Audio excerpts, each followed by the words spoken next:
At the venue, for some reason, my husband, Eric, and my in-laws are ignoring me. The other relatives are reacting the same way. Suspicious. I pretend to go to the bathroom and secretly observe them from the shadows. That's when terrifying words reach my ears. A wife who can't have children is bad luck. Yeah, talking to someone unlucky like her will curse us too.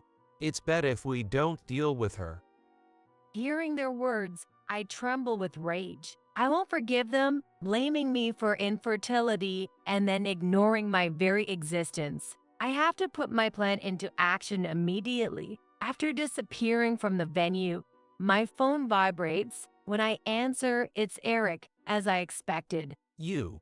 What have you done? Eric cries out painfully as soon as I pick up. I chuckle softly. What are you so panicked about? It's the truth, isn't it? Eric seems half crazed because of the photos I displayed on the screen. But this is just the start of my revenge. From now on, I'll show them hell. My name is Megan Morris, and I'm 35 years old. I married my husband, Derek, 9 years ago when I was 26. At the singles party, Eric, 2 years older than me, was incredibly kind, and we got along well. When we started dating and thinking about marriage, Eric told me he planned to return to his rural hometown and work in agriculture. His village, close to becoming a ghost town, had a declining population and was on the brink of becoming deserted. Despite my surprise, I eventually followed Eric's passionate plea to come with me, though not from Eric's hometown. I also came from the countryside. I'd grown tired of living in the unfamiliar city. Luckily, my brother and his wife live at my parents' house. The fact that I wouldn't need to take care of my parents later on also encouraged me. After that, everything fell into place and we married. I quit my job and moved to this small village, Eric's hometown. But even though it's a village, most of the people there are Eric's relatives. We live in a spacious house that Eric's parents originally lived in. While they moved into a smaller guest house next door, they're cheerful and caring and always look out for us. Farming is tough, but living surrounded by nature isn't so bad. Most importantly, the people in this village are all good. When I said this, Eric replied happily. It's thanks to the guardian. The guardian is a stone statue resembling a small Buddha found in the village square. It's not only in the square, but scattered all over the village. Some houses even have stuffed dolls modeled after the guardian. This village has a unique tradition. All the villagers revere the guardian as a god. According to Eric, the guardian never overlooks evil or forgives wrongdoers. That's why, he says, all the villagers are good people. I figured that old villages like this have such legends everywhere, so I didn't think too much about it. Life remained peaceful, and I soon forgot about it entirely. However, a nightmare was steadily approaching me. It happened a few years after I moved here. I had completely gotten used to farm work. I woke up early in the morning and spent my days harvesting vegetables quickly. It was an unchanging routine, but there was one thing that worried me. Eric and I still hadn't had children. I was nearly 30. I used to think it would just happen naturally, but lately I'd started to feel some anxiety. That's because as a few years went by, more people began asking, "No kids yet? It's up to fate." I'd answered cheerfully each time. Still, it's typical of an old farming village to bluntly ask such sensitive questions. Everyone asked the same thing. Eric's parents and even older passersby would openly inquire, "Why can't you have any?" I kept giving vague answers each time, but it was starting to make me increasingly uncomfortable. It was one day like that. I was sipping tea on the porch after a long morning of harvesting. My mother-in-law Linda called out to me, Hey, Megan, how are things going with your bedroom life? "What?" I almost spit out my tea at the sudden, incomprehensible question. It's strange that you haven't had kids in years. Are you not satisfying Eric? I was dumbfounded as these unbelievable words came from Linda's mouth. "What are you talking about?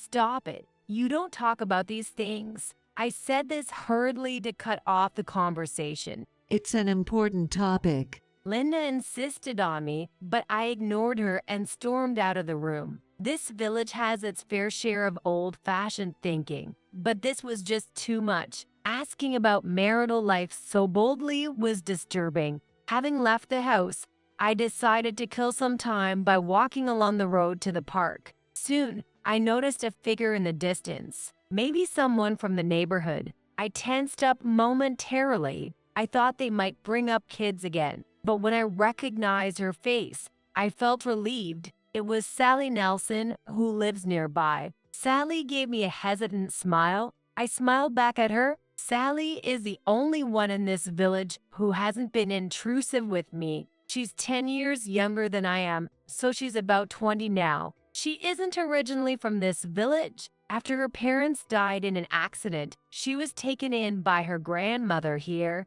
That was a little before I came as a bride. She graduated from a nearby high school and now helps with her grandmother's orchard. We'd sometimes cross paths like this, but she was quiet and reserved, so we didn't talk much. She also didn't hang out with others, so people in the village think she's a bit odd. I used to find Sally's lack of engagement somewhat uninteresting, but now I'm grateful for her discretion. But now, I truly appreciated Sally's presence because she didn't ask intrusive questions. I felt uncomfortable about Linda's situation, but thanks to Sally, I feel like my heart has been cleansed a bit. However, this didn't mean the problem was solved. My mother-in-law Linda, father-in-law Mark, and even the distant relatives living nearby keep saying similar things. You need to put in more effort to seduce your husband. You should take the lead with him.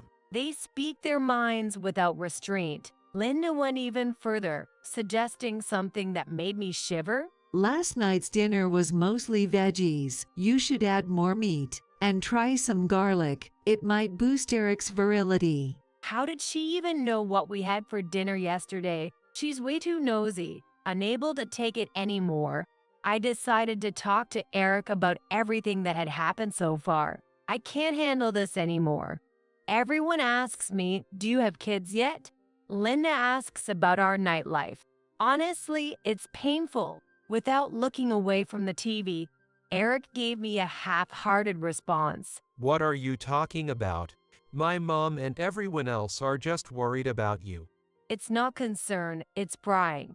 Do they ever say anything to you? Why would they say anything to me?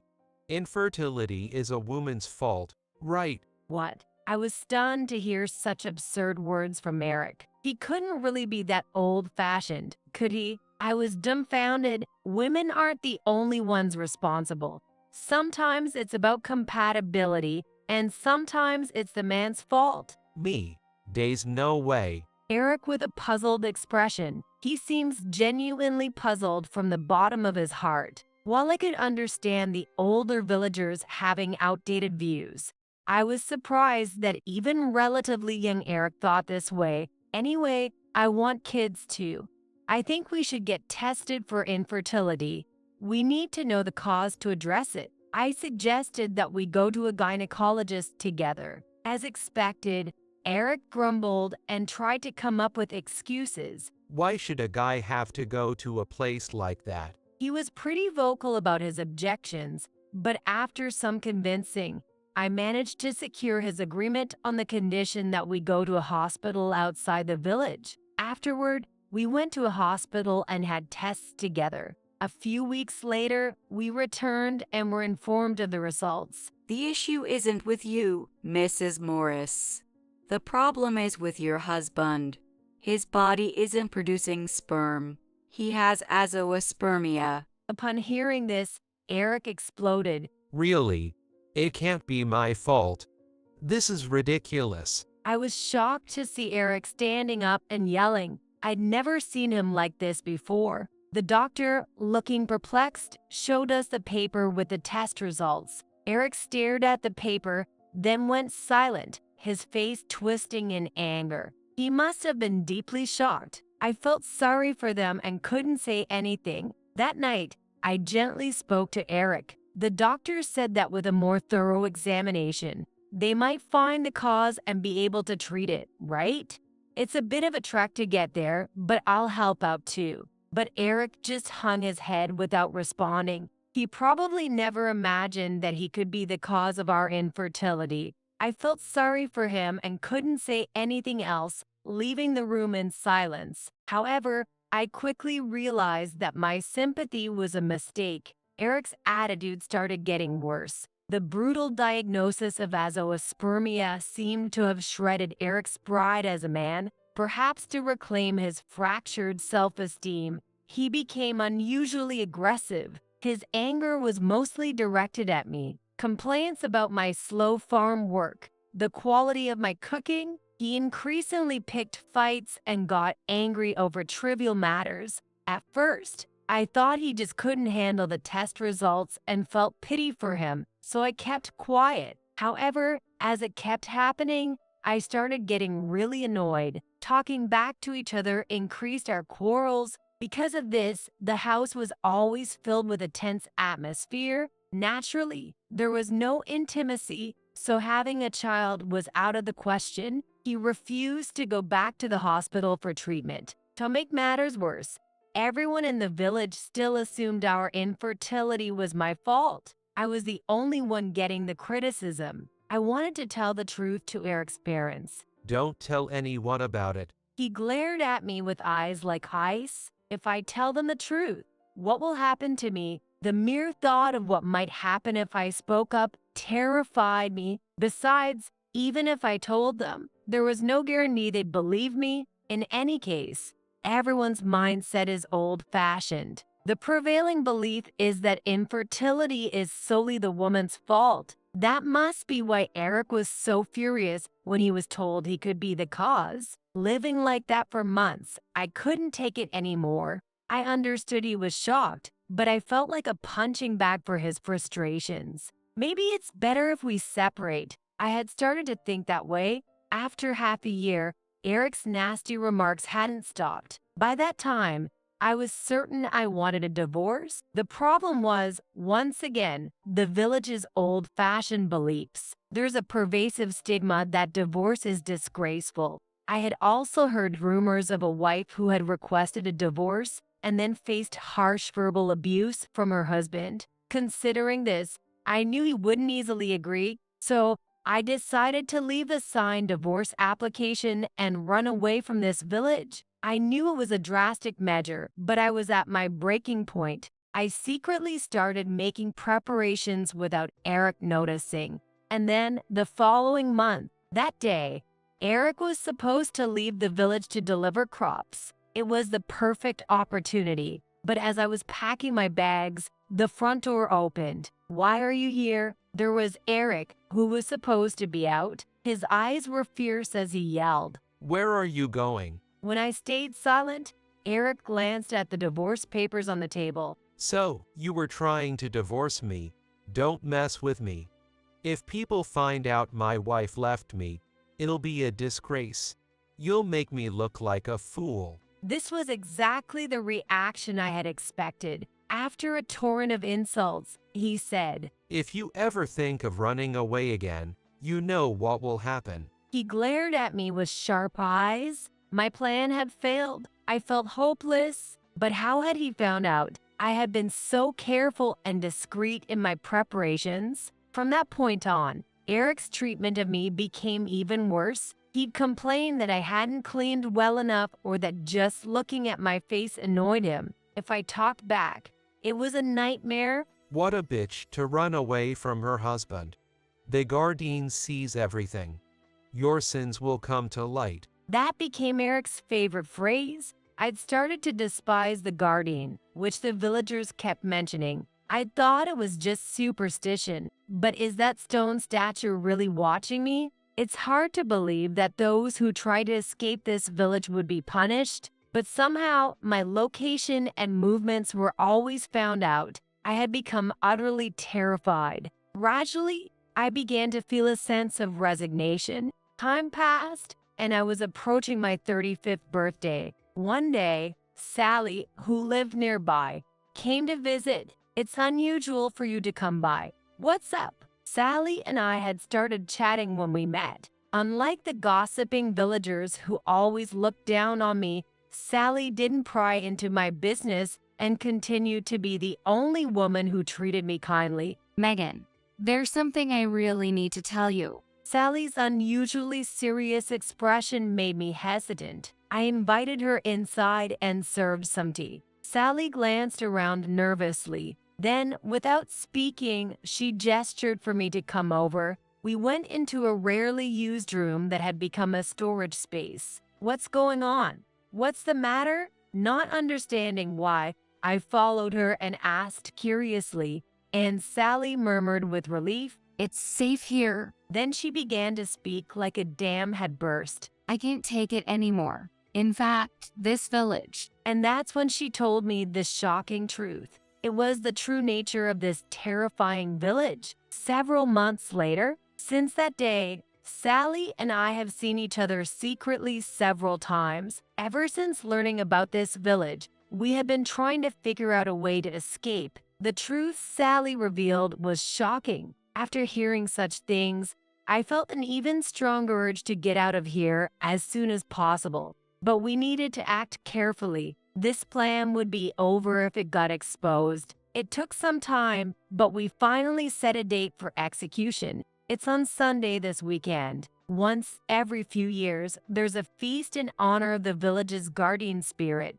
bringing all relatives together. We couldn't miss this rare opportunity when everyone would be gathered in one place. After many discussions with Sally, we had done everything necessary. Our preparations were complete. The only thing left was to carry out the plan. The gathering would be held at night. The venue was the only restaurant in the village. Though the building was old, it had a large capacity and could accommodate most of the villagers. Like in previous years, I went there in the afternoon to help out. I greeted my in-laws, who were also present. Hello, but after barely glancing at me, they quickly disappeared somewhere else. Maybe they were busy, so I didn't worry and tried to help with the meal prep. But not just my in-laws, the other relatives ignored me too. In fact, I was outright being shunned. Did I do something wrong? Confused, I kept going until night fell. Then other relatives and villagers started to arrive. Among them was Eric, but even he was acting the same way. For some reason, he was also ignoring me. I feel like I've become a ghost or something. Not understanding why, I grew only more anxious and irritated, so I pretended to go to the bathroom and secretly listen to everyone's conversations. That's when terrifying words pierced my ears. Megan never ended up having kids, right? At her age, it's impossible now. Well, an infertile wife is a bad omen. She's cursed by the guardian. Linda started speaking in a bored tone, and soon after, a tipsy and flushed Eric nodded in agreement. Yeah, that's right. If you talk to someone that unlucky, you'll end up cursed too. Everyone should just avoid her. Of course. Last night, I made sure the villagers knew. I told them that speaking to Megan would bring down the guardian's wrath. With those words, Mark laughed. Hearing their conversation made my body tremble with anger. I couldn't forgive them. It's not my fault that I couldn't have children. And to make matters worse, they're calling my very existence a bad omen and deliberately ignoring me. How can grown adults behave this way? No matter how you think, this village is crazy. We should carry out our plan as soon as possible. We plan to escape from this village, but that alone won't satisfy us. I needed to retaliate against them somehow. I made up my mind. Sally poked her head out of the venue a short while later. It's a perfect timing. Without exchanging a word, we nodded at each other, and then I turned off the venue lights. The sudden darkness caused people to start talking. What happened? Is it a power outage? Amid the commotion, Sally tinkered with the computer in the corner of the venue. It had been set up along with a projector and a screen to showcase the Guardian and the village's history. We decided to use it to our advantage. After a few moments, An image appeared on the screen. What? What the heck is this? Eric screamed. His parents, relatives, and the other villagers all began murmuring as they stared at the screen. Who did this? Was it Megan? Where is she? Eric went berserk and started causing a scene, so Sally and I decided to withdraw for now. We slipped out of the venue quietly and met up outside. Maybe about 3 minutes had passed since we slipped out. My phone began to vibrate repeatedly. It was an incessant string of calls from Eric. Megan, what did you do? Eric shouted in a voice full of anguish right from the start. I chuckled. What's the rush? It's just the truth, isn't it?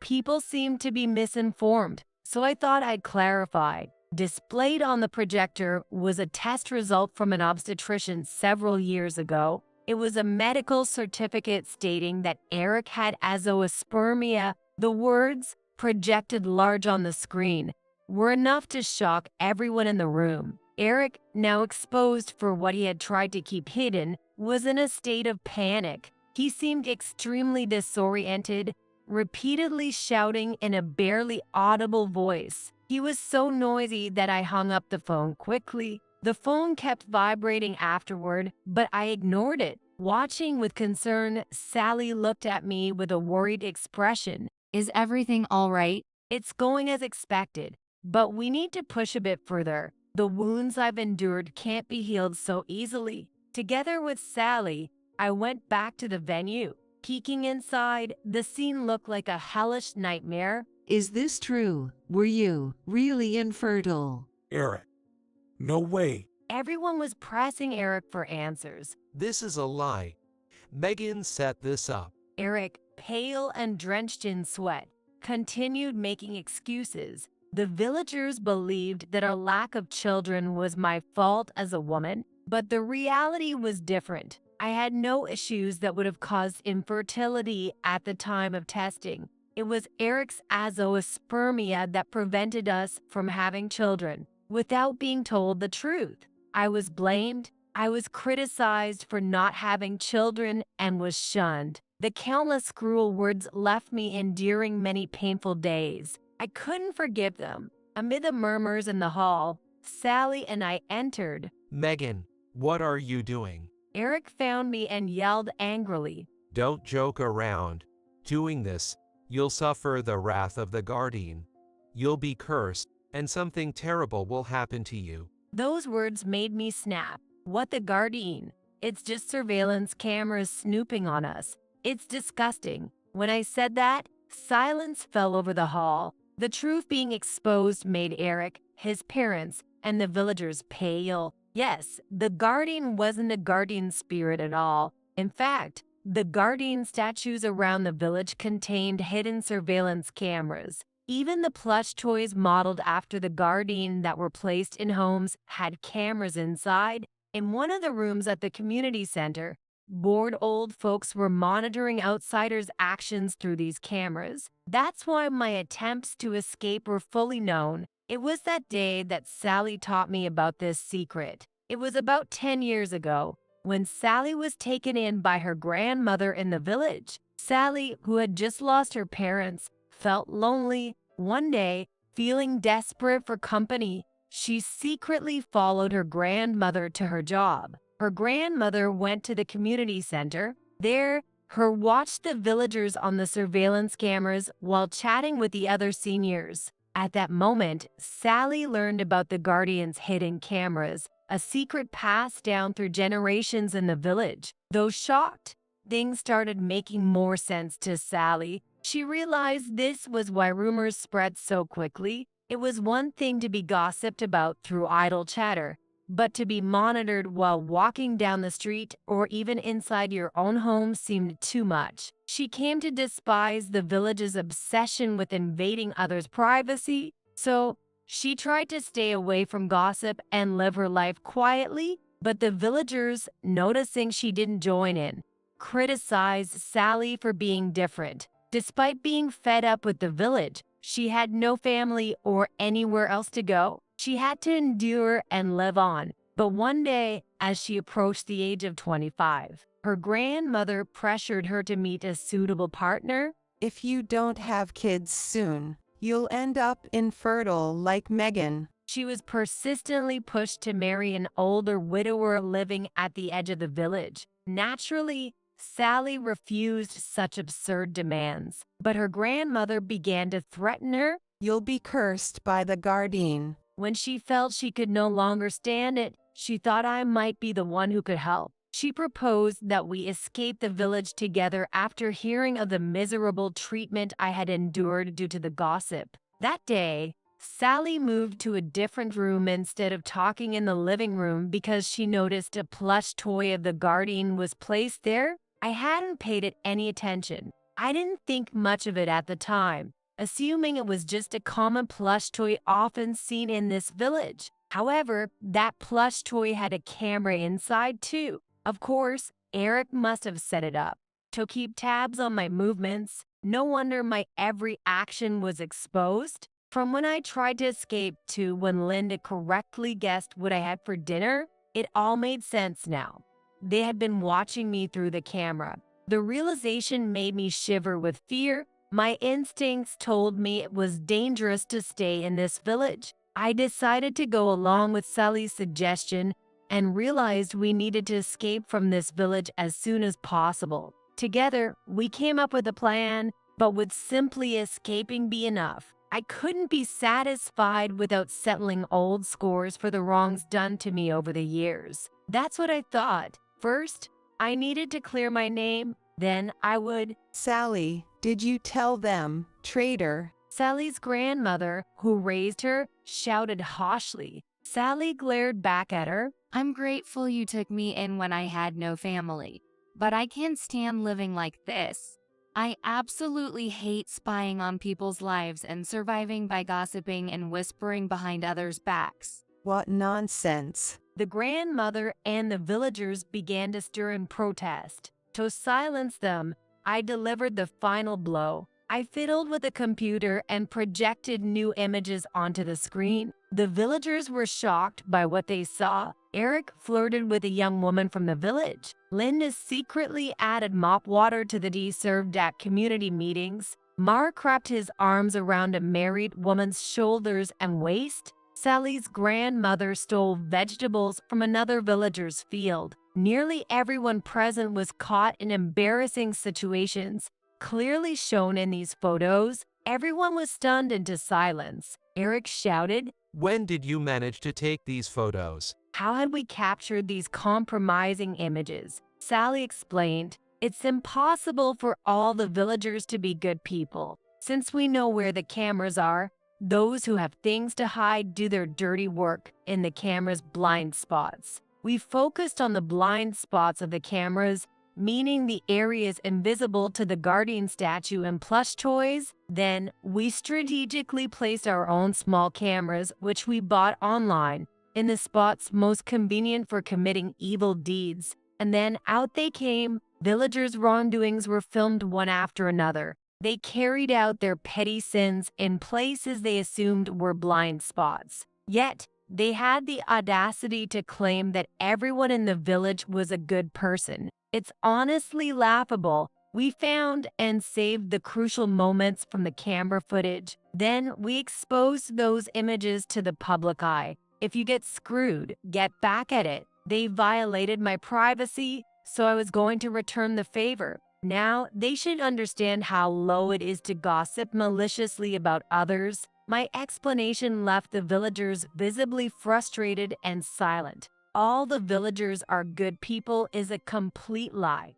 This is just a group of scumbags. They're out here doing shady stuff while having fun monitoring outsiders' actions. Enough of this nonsense. I don't want to stay a second longer in this backward village where privacy is non-existent. With that loud declaration, I pushed divorce papers in front of Eric. The sudden move left him gaping, unable to respond. His parents and the villagers were equally dumbfounded, not expecting me to fight back. They probably never expected me to strike back. Certainly, there was a time when I almost gave up. However, now that I've found an ally in Sally and have a way out, I can't just sit back and take this quietly. I look down at them, stunned into silence. Goodbye, you pitiful people. Goodbye. Sally echoed, glaring at the villagers with disdain. Without a glance back, we left the venue. Outside, we grabbed our 2 suitcases hidden in the shed.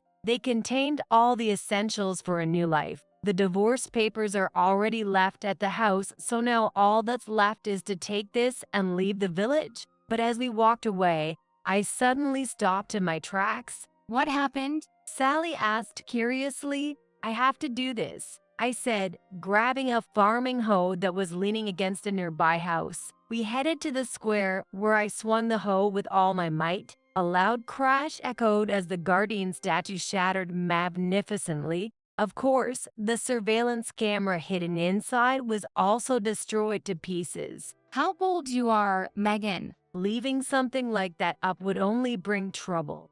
I feel so much better. Saying that, we laughed together. Afterward, we destroyed all the small guardian statues scattered around the village. We had also thrown away the plush toys inside the house. I can't believe they thought of such a terrifying idea. This statue, called the Guardian, was originally created long ago for misbehaving kids. Teaching kids that they get scolded by the Guardian if they misbehaved seemed to have a noticeable impact. But as times changed, it shifted from teaching little kids to punishing those who didn't fit in. Mainly, it targeted outsiders like me and people like Sally who didn't try to adapt to village life. At first, people would just gather to nitpick at those who didn't align with the villagers' expectations. In the end, people are scarier than curses or superstitions. But with changing times, rumors evolved from mere chatter into surveillance cameras that could actually keep an eye on people. In this closed-off village, watching others under the guise of the fictitious superstition of the Guardian became normalized. Exposing people's privacy is troubling, but even more so is the stubborn unwillingness to break free from old-fashioned thinking. The twisted, negative energy suffusing the village seemed to have ultimately corroded the hearts of its inhabitants. I've come to believe that humans are far scarier than any curse or haunting. I have no desire to stay in a place like this any longer. Without looking back, we left that decaying, outdated village behind. Afterward, rumor had it that infighting had broken out in that village. It was probably because I exposed everyone's wrongdoings. After ugly conflicts, the villagers split apart. Their community has stopped working. This affected the farming as well. They couldn't coordinate tasks, leading to frequent mistakes. Blaming one another, they began to shift responsibility. Then the quality of the vegetables dropped, and the Agricultural Association complained. No one wanted to take the village's produce anymore. Of course, no money was coming in. As a result, nearly everyone fell into poverty, and Eric and I were finally divorced without incident. I worried that he wouldn't submit the divorce papers I had left at home, so I consulted a lawyer after leaving the village. With their help, it was confirmed that Eric had filled out and submitted the divorce papers. He agreed to the divorce so quickly because he wanted to remarry right away. The other person was a woman living on the outskirts of the village with whom he'd been having an affair, but with the food shortage affecting the whole village, his household was no exception. The woman ran off after realizing they could barely make ends meet. His parents also struggled financially, constantly fighting each day. No matter how much they're suffering, I can't muster any sympathy for them. I didn't want to have anything to do with that place again or even remember it. Afterward, we settled into a new place and are living peacefully. However, the journey here was tough. Sally has no family, and my parents' house is already crowded with my brother and his wife, so I couldn't impose on them. After leaving the village, there was no one we could rely on. That's why we secretly planned to look for jobs before leaving the village. But because of the surveillance cameras, we couldn't move around too openly. Whenever we needed to strategize, We talked in a storage shed that had no cameras and coordinated everything using the computer. Though it took a long time, we finally found jobs through repeated remote interviews. My experience in office work from my single days paid off. Even though it was a temp job, it didn't matter. We also found a place to live. It's a small apartment that doesn't require a guarantor, but no matter how cramped it is, it's still much better than the village environment. Sally only had experience in farming, so finding a job was challenging. She stayed with me while she looked. Shortly after we left the village, she found an office job. Being in her 20s worked to her advantage, and she was hired despite having no experience. Soon, my efforts were recognized, and I was promoted to a full-time position. My salary increased, allowing me to move from the tiny apartment to a more decent condo. Sally became independent as well. She decided to live in an apartment nearby. Of course, I acted as her guarantor. We've since made friends at work and in our neighborhood and are enjoying life every day. I'm really glad we left that village. At one point, I lost my husband, my home, and my job. But by being brave, I was able to start over. I'd tell my past self, never give up. It was my refusal to abandon hope that brought me to where I am today.